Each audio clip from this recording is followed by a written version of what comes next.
Operation Shanela, descending on the worst of Johannesburg. This is the west of Johannesburg, I should say, particularly Florida, against illegal mining in the area. This is part of the police's ongoing crackdown on zamas across the country. Let's speak now to Nqobile Madlala. She's on the ground for us. Nqobile, what are you seeing? Okay, I'm going to show you. These are some of the stuff that's already been confiscated from the zamas. We are told this is the apparatus that they use mostly. This here will generally have some of the rocks, and they'll use some of these poles here to stamp on it. And we do understand that when they mine, sometimes they mine for rocks as well as for the sand. And as a result, you find that they use some of those poles to crack, and they find the vein. What you see there is some of the people that have already been arrested.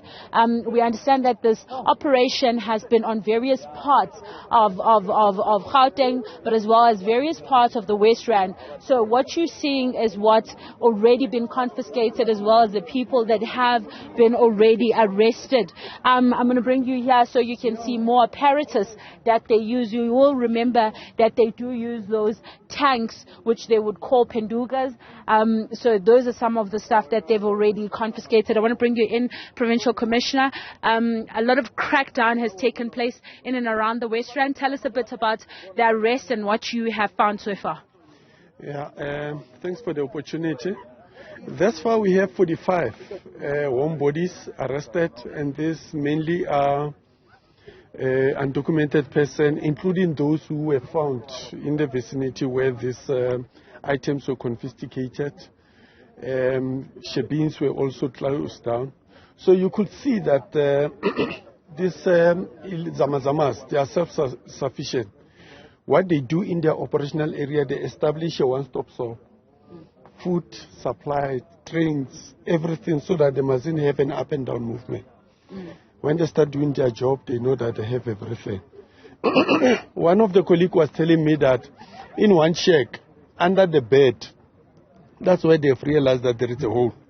So think of it, it's a room, there's a bed. When you get there, you think that people are sleeping in there, only to find that underneath the bed, it's a big hole, and then people are busy there.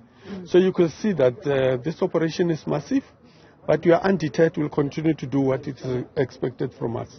And I mean, you are now in Jerusalem. Why specifically this informal settlement?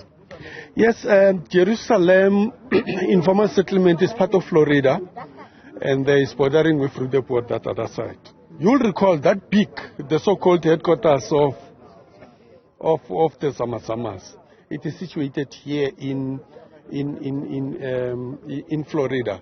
So you can see that they are having a main operational area, and then they have also the pockets of operational areas, including that the area where we were in the middle of nowhere. You could see that these people, they are comfortable, they do their operation undeterred, and they are not being disturbed and so forth. But we are happy that we came today. We have identified a lot of operational areas, and then with that, we'll be able to destabilize this operation. And I mean, we are hearing that these are taking place between various tribes, and there are some fights that are also taking place. Tell us about that. What's really happening?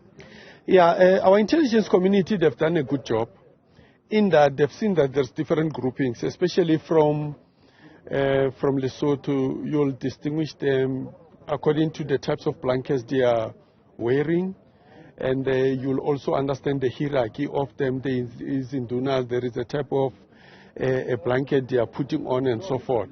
So that it is assisting us in terms of, should they fight amongst themselves, we will obviously know that this group is a rival to that other group.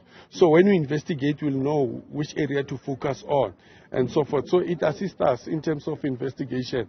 And again, we also know that which group is collaborating with another citizen from whatever country, maybe Mozambique, Zimbabwe, and Malawi.